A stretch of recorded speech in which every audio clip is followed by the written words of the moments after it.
Bonjour et bienvenue aux rencontres de la librairie 1.1 Trait, la librairie de l'Odève. Le principe de ces rencontres est de permettre de découvrir un auteur, un artiste, à l'occasion d'un échange en public, sous forme de débat, de discussion ou de conférence. Vous pouvez intervenir pour prendre la parole. Pour cela, un micro, normalement, est à votre disposition, non pas pour être mieux entendu ici, mais pour que votre question fasse partie de l'enregistrement. La librairie 1.1 Trait accueille aujourd'hui les deux prochains samedis des auteurs ayant participé à la rédaction du Lexique amoureux de Montpellier, ouvrage réalisé sous la direction de Julie Déco et paru aux éditions Kern. Aujourd'hui, je reçois deux auteurs tournés vers les portraits de femmes, l'un à la peinture, l'autre à l'écriture. Mélanie Taquet, vous avez participé à la rédaction de la rubrique dans le Lexique amoureux de Montpellier. Dans le portrait vous décrivant, à la fin du lexique, vous êtes diplômée de ceinture noire en procrastination. Coupable. Mélanie Taquet, bonjour. Bonjour. Jean-Paul Bocage, vous avez participé à la rédaction aussi de rubriques dans le Lexique amoureux de Montpellier. Pourtant, vous travaillez du pinceau et plus exactement de l'aérographe, pistolet de peinture pour tirer le portrait de femme. Vous avez aussi réalisé un tableau que l'on trouve dans la salle de la librairie pour illustrer le Lexique amoureux de Montpellier. Vous êtes aussi connu dans la région pour illustrer les affiches du festival Jazz à 7. Voilà, Jean-Paul Bocage, bonjour. Bonjour. Mélanie Taquet, comment est né le projet de votre participation au Lexique amoureux de Montpellier ? J'ai un jour été contactée par Julie, complètement, c'est via Facebook en fait, merci les réseaux sociaux, où on avait une amie commune qui avait posté une publicité pour mon livre et comme elle a vu que j'étais de Montpellier, elle m'a envoyé un petit message en me proposant ce projet qui me semblait un petit peu étrange parce qu'à cette époque-là, j'habitais encore à Londres, même si j'étais de Montpellier et que ma famille est à Montpellier. Et donc elle m'a dit, est-ce que ça te dirait ? Et puis on parlerait des choses qui nous plaisent à Montpellier, et on a le droit d'écrire un peu comme on aime et comme on est. Elle avait aussi mis en avant le fait qu'elle cherchait aussi des plumes féminines, jeunes, un petit peu qui changent un petit peu des aspects plus universitaires ou journalistiques, des profils qu'elle avait déjà repérés, voilà. Et comment sont venus donc, les sujets aussi que vous avez abordés à travers ce lexique ? On a discuté de ce que j'aimais à Montpellier. Très vite, ça a été très axé sur les soirées, sur l'atmosphère un petit peu... Je la trouve très, très particulière à Montpellier, tout ce qu'il y a culturellement parlant, mais axé sur ce que les jeunes... et moi, j'ai fait mes études à Montpellier, donc tout ce qui m'avait touchée dans cette ville à ce niveau-là. D'accord. Et même question pour vous, Jean-Paul Bocage. Oui. Comment est venue cette idée d'écrire ? Pareil, j'étais contacté par Julie, donc c'était fort agréable. Elle m'a demandé ce que je voulais faire. Alors moi, j'habite dans une rue où il y a pas mal de bistrots, trucs comme ça. Bon, je sors un petit peu. Et alors j'ai écrit j'ai écrit grâce à l'aide de Julie sur ce que je connais le mieux, quoi. À ma rue, quoi, en fait. Et c'est d'ailleurs, elle a écrit là-haut, dans ma rue. Très bien. Mélanie Taquet, vous partagez votre temps entre éducatrice Montessori à Castelnau-le-Lez et l'écriture. Vous venez de sortir la suite de La vie de Nina, dont le titre est « Reviens quand tu veux », publié aux éditions Erol, mais avant vous avez commencé par l'auto-édition. Pouvez-vous nous en parler ? Oui, l'auto-édition, donc je ne sais pas si tout le monde est familier du concept, mais l'idée c'est que plutôt que de passer par une maison d'édition, où c'est un petit peu difficile d'accès parfois quand on a un manuscrit, on va choisir de faire soi-même le travail éditorial, de créer la couverture, d'écrire le résumé, et puis de le proposer, notamment ça a pris son essor grâce aux plateformes numériques. Et moi, j'ai fini d'écrire mon premier roman. J'avais déjà eu un pied dans l'auto-édition par un concours de nouvelles où j'avais pu auto-éditer mon premier recueil. Librinova, c'est ça ? Librinova, tout à fait. Et puis, le concept me plaisait. J'ai fini mon roman et je me suis dit, est-ce que j'ai vraiment envie de l'imprimer et de l'envoyer à des maisons d'édition pour avoir des refus ? Non, pas vraiment. J'ai surtout envie de le partager directement avec mes proches. Et donc, du coup, je suis passée par Librinova pour l'auto-édition de mon premier roman. Voilà. Et comment ça se passe ? Parce que Librinova, c'est un concours ou une participation ? En fait, moi, j'ai découvert par le biais d'un concours. Ils en organisent régulièrement. D'ailleurs, je suis marraine d'un concours qui vient de se terminer là, donc je vais commencer à lire les manuscrits. Donc j'ai connu via un concours, mais ensuite le principe c'est qu'on paye une petite participation pour l'auto-édition. Ça commence à 50 ou 75 €. Et ensuite, on est disponible en format numérique sur les plateformes Amazon, Kobo, Fnac, voilà, tout ça. D'accord.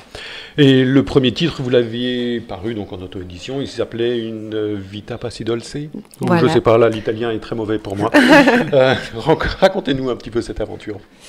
L'aventure du premier roman, ouais, ça m'a pris 5 ans. Ça a commencé. Bon, j'ai toujours écrit, mais quand j'ai vécu à Florence pendant 1 an, j'étais jeune fille au pair après mes études. J'ai été complètement fascinée par cette ville et j'avais envie de la raconter. J'ai commencé à poser un petit peu des petits écrits comme ça qui me venaient. Et puis petit à petit, j'ai commencé à les agencer ensemble comme un jeu de Lego et à me dire tiens, mais ça ferait pas le début d'un roman, ça. Et puis j'étais pas encore tout à fait. Je pense que je manquais un petit peu de confiance en moi et puis peut-être pas aussi aguerrie que maintenant au niveau de l'écriture. Et donc ça m'a pris du temps. Mais lorsque mon recueil de nouvelles est paru chez Librinova, je me suis dit, tiens, si tu prenais une année vraiment où tu essayes de le finir, plutôt que d'avoir plein de petits projets dans le tiroir qu'on termine jamais, je me suis dit, moi qui suis pourtant ceinture noire de procrastination, je me suis dit, tiens, ça serait bien de finir ce projet. Et donc voilà, je me suis donné une année et je partais de 60 pages et je suis arrivée à 200 et quelques sur l'ordinateur et j'ai décidé de le partager. Très bien. Et comment vous avez fini pour arriver chez l'éditeur Erol, puisque c'est lui qui publie aujourd'hui les 2 romans? Les 2, oui, bientôt 3. Bientôt 3. Suite. Voilà, donc comment ça s'est passé? Comment ça s'est passé? Librinova, ils ont cette particularité que si le livre se vend bien ou s'il leur plaît, ils peuvent vous proposer un contrat d'agent. Donc l'agent littéraire, c'est pas un métier qui est très connu en France, mais par exemple en Angleterre, aux États-Unis, c'est très commun quand on écrit un roman, au lieu de chercher un éditeur, on va chercher un agent.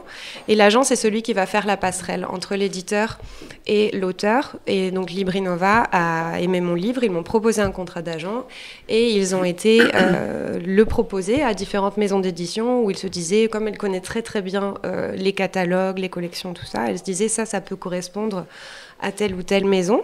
Et Erol a, dans la foulée, c'est passé en 1 mois de temps, a fait une offre et j'ai discuté avec l'éditrice et j'ai eu un très bon feeling avec elle, donc j'ai dit allez, on y va, on tente l'aventure.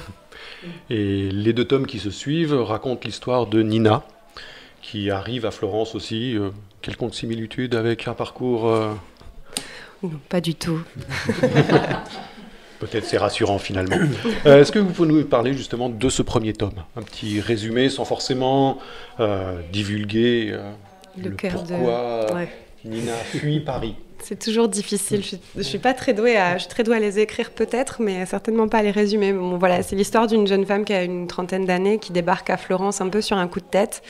Elle va retrouver sa meilleure amie d'université qui est américaine, elle s'appelle Hannah, et elle a ouvert un B&B avec son mari qui est italien à Florence. Donc elle débarque un peu dans ce B&B avec l'espoir de renouer avec sa meilleure amie, qui pour le coup va pas très bien non plus dans son mariage et dans sa vie. Et donc c'est un petit peu l'histoire de ces retrouvailles qui se passent pas du tout comme prévu, parce que Nina, en fait, elle fuit quelque chose d'assez grave qu'elle a fait. Donc voilà. Et comment est venue cette inspiration justement sur ces relations essentiellement féminines, puisque les personnages principaux, me semble-t-il, c'est effectivement Nina, Hannah, et puis le personnage fort de, on va dire, la belle-mère. Oui.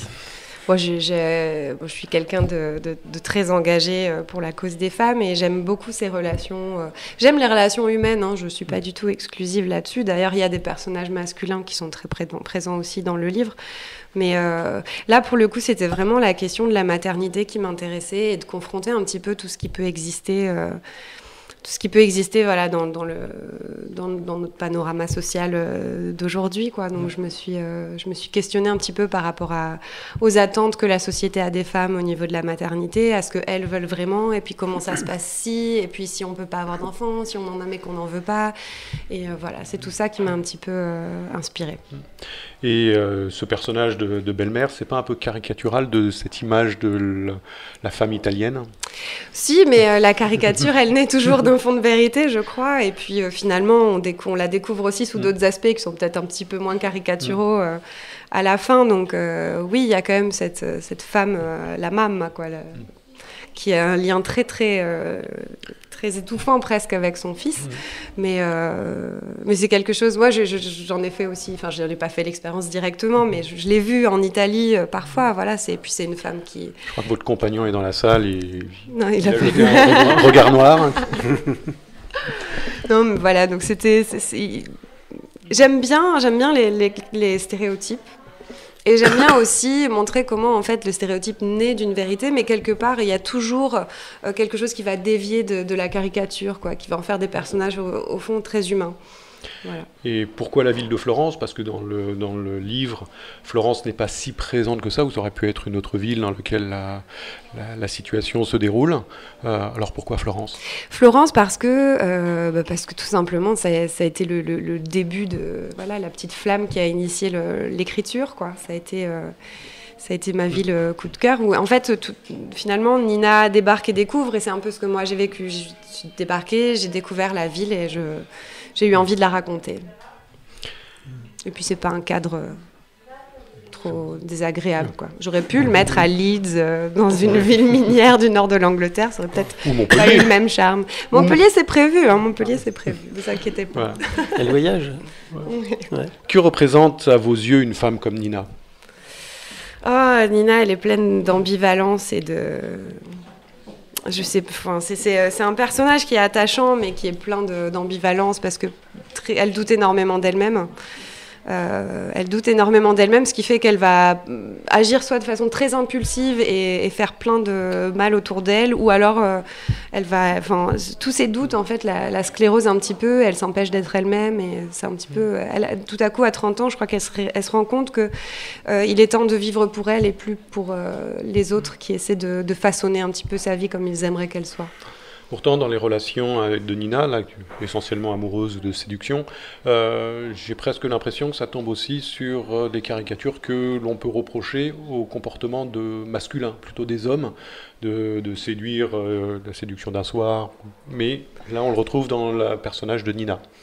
Oui, parce que c'est quelque chose qui existe finalement, qui est peut-être pas si masculin que ça, mais c'est juste peut-être qu'avant la société jugeait très fortement les femmes qui avaient une sexualité ouverte et libre et épanouie, ou pas si épanouie que ça dans le cas de Nina d'ailleurs, mais pour le coup, c'est juste, je pense que petit à petit, on évolue vers des standards qui sont peut-être un petit peu plus ouverts et qui permettent aux femmes d'adopter ce genre de comportement sans être jugées ou négativement. Ouais. Dans le second tome de l'histoire de Nina, Nina retourne en Italie. Parce qu'à la fin du premier, elle retourne à Paris. Est-ce que, à ce moment, pareil, vous pouvez nous donner envie de découvrir ce second tome de ses aventures? Oui, donc en fait Nina revient en Italie à l'occasion du mariage donc, de son ami Marco, qu'on découvrait aussi dans le premier tome. Et son retour, pour elle, c'est l'occasion quelque part de se rendre compte du chemin parcouru, parce que ça se passe 3 ans après, donc en 3 ans... Disons que sa première fuite à Florence a été l'occasion d'une révélation par rapport à elle-même, ça s'est fait dans la douleur. Et donc revenir 3 ans après sur ses pas, ça lui permet de se rendre compte du chemin parcouru et de voir que finalement peut-être qu'elle est sur la bonne voie d'évolution, même si elle reste elle-même et elle réagit toujours de façon très impulsive et sans trop prendre compte des autres. Et on retrouve du coup tous les personnages qu'on a laissés 3 ans plus tôt, et on se rend compte où chacun en est, et que la vie, c'est une constante évolution, et que tout n'est jamais tout rose, tout n'est jamais tout noir, et qu'il y a aussi une question de choix. Je pense la question des choix, je trouvais assez importante dans le roman. C'est-à-dire, si je fais ce choix-là, qu'est-ce que ça implique ? Dans les romans de Mélanie Taquet, tous les personnages principaux sont essentiellement celui de femmes, et d'une femme particulière, Nina. Jean-Paul Bocage. Les femmes que vous peignez semblent, elles, pleines de vie, souvent comme dans la série Black Ladies, qui n'a pas d'exemplaire ici présent. Mais dans vos toiles, le personnage principal, souvent féminin, semble détaché de l'arrière-plan, comme indifférent à ceux qui l'entourent. Est-ce pour vous une meilleure mise en valeur? Vous avez bien résumé les propos, enfin ma peinture. En fait, la peinture, ça se regarde. Hein. Que dire? Après, chacun peut apporter son discours hein, en regardant une toile ou un dessin. Mais, ouais. Est-ce que vous retrouvez justement dans les propos que donne Ah, Mélanie Taquet ouais. Du personnage Oui, féminin? d'abord, c'est quelqu'un de sympa. Non, puis elle explique bien sa littérature. Je sais pas comment on peut appeler ça, mais... Et vous, comment vous pouvez expliquer ce traitement des femmes essentiellement sur vos peintures? Je sais pas, moi ça fait tellement longtemps que je peins que en fait ça m'est venu comme ça spontanément de peindre des femmes. Hein. J'aurais pu peindre des hommes, mais bon ça marche moins bien, ça se vend moins bien. Alors voilà, bon je suis resté là-dedans, mais bon ceci dit, c'est toujours un regard plutôt sympathique et avec des clins d'œil. Hein. C'est pas du tout une peinture agressive. C'est sensuel. Oui, en même temps. Et encore, j'ai fait gaffe, là, j'ai pas mis... Quoique sur certains tableaux qu'on découvre sur le site, certes c'est sensuel, oui. entièrement sensuel. Ouais, je reconnais. Et souvent, il y a un mélange dans vos tableaux, parce que là, on reconnaît sur celui-ci un des personnages des pieds nickelés. Oui, oui, alors ça, c'est le clin d'œil que je mets à chaque fois pour éviter d'être trop sérieux, quoi, en fait. Et quelles que soient les commandes, parce que souvent vous travaillez surtout sur le festival Jazz à 7, comment ça se déroule? C'est-à-dire c'est des commandes ou c'est vous qui proposez? C'est des commandes. Alors la pratique, c'est je fais quelques maquettes avant, puis on en discute après. Ça dure un petit temps, un certain temps quand même. Parce qu'il y a un mélange des deux. Hein. Il y a le directeur, il y a aussi ses collaborateurs. Donc on fait un packaging un petit peu avec ce que je présente. Et donc l'affiche, quand elle est déjà bien finie, elle est décidée à plusieurs en fait. Et je propose quand même quelques maquettes qui sont là d'ailleurs. Voilà, donc là, c'est les différents tableaux qui sont exposés à la librairie représentent effectivement des maquettes. Est-ce que vous pouvez nous redonner quelques années pour essayer d'évoquer les raisons pour lesquelles... Ça sera la 6e affiche que je fais là, pour eux. Donc vous évoquez les années. Il faudrait voir sur le site peut-être. Ah bon. Pour reprendre l'évolution du personnage de Nina dans le second tome, comment vous voyez, parce qu'il y a les ouvertures encore, forcément, un 3e tome est prévu? Il n'y a pas de 3e tome prévu pour l'instant parce que je crois que j'avais besoin de les laisser un petit peu pour laisser d'autres personnages qui sont dans ma tête et qui prennent beaucoup de place s'exprimer. J'envisage éventuellement, peut-être un jour, mais pas pour l'instant, de faire un roman, mais du point de vue d'un personnage qui s'appelle Julien, que vous connaissez peut-être. Voilà, c'est la même histoire, mais vu du point de vue de celui qui est resté à Paris. Pour finalement voir le point de vue masculin là-dessus. D'accord. Mais par contre, un 3e roman chez Erol est prévu pour mai 2020, mais là c'est une histoire très très différente. C'est un roman épistolaire moderne puisque c'est par via d'échanges d'emails. Donc voilà, je suis partie un petit peu dans quelque chose. Et les personnages sont de la région, sont de Montpellier. Des noms? Mais figurez-vous qu'elle s'appelle Florence, le personnage féminin. D'accord. Italienne peut-être? Pas du tout. Mais il y a quand même toujours un petit peu d'Italie quelque part chez moi. Voilà, cet ancrage sur l'Italie, alors que votre parcours venu de Londres, en France, vous aimez voyager? Oui, je crois que ça se voit. Alors, avant de conclure, y a-t-il des questions dans le public pour pouvoir venir enrichir cet entretien, ces rencontres? Je laisse le blanc se poser quelques instants. Mélanie Taquet, Jean-Paul Bocage, merci pour vos réponses. Merci à vous, hein. Merci de nous avoir invités. Merci à tout le monde. Merci à Julie Déco pour l'aide apportée à la réalisation de ces rencontres autour du lexique amoureux de Montpellier. Je tiens à remercier Radio Lodève pour l'enregistrement de cette rencontre et particulièrement à Anne pour la technique et pour son enthousiasme. Merci Anne Nathan pour les prises de vue, le montage et la mise en ligne des rencontres. N'hésitez pas à vous rapprocher de Mélanie et de Jean-Paul pour venir dédicacer les ouvrages que vous pourriez acheter à l'entrée de la librairie. Merci et aux prochaines rencontres. Bravo. Merci.